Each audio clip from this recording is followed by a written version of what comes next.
How do engineers build stadium foundations on bad soil? Imagine trying to build a massive structure on ground that seems to shift and settle beneath your feet.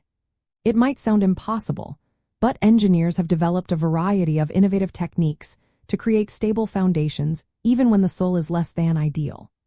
When dealing with poor soil conditions, such as soft clay, loose sand, or highly compressible materials, engineers must carefully assess the site and choose appropriate methods to ensure the safety and longevity of the stadium. One common approach involves soil stabilization. This process enhances the strength and stability of the existing soil by adding materials like lime, cement, or fly ash.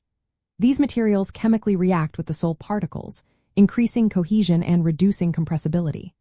For example, lime stabilization is often used with clay soils to improve load-bearing capacity. The soil is mixed thoroughly with the stabilizing agents, then compacted to create a more solid and reliable base. Another technique is the use of deep foundations, which transfer the load of the structure to more stable soil layers or bedrock located deeper underground. Piles are a typical solution. These are long, slender columns made of reinforced concrete, steel, or timber that are driven or drilled into the ground. Piles bypass the problematic upper layers and reach down to more competent strata, providing a firm support for the stadium.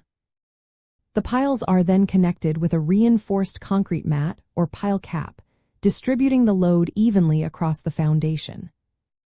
In some cases, engineers employ ground improvement methods, such as Vibro compaction or dynamic compaction. Vibro compaction involves inserting a vibrating probe into the soil to rearrange particles into a denser configuration, reducing voids and increasing strength. Dynamic compaction uses large weights dropped repeatedly from a height to densify loose soils over a broad area. These techniques are particularly effective in preparing large sites with loose or granular soils. Sometimes, engineers also design foundations with wider footprints or reinforced mats that spread the load over a larger area, decreasing the pressure on weak soil.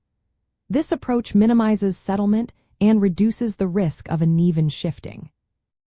Overall, constructing stadium foundations on poor soil requires a combination of thorough site investigation, innovative stabilization techniques, and carefully designed deep or broad foundations. These methods ensure that even challenging ground conditions do not compromise the safety and durability of the grand structure.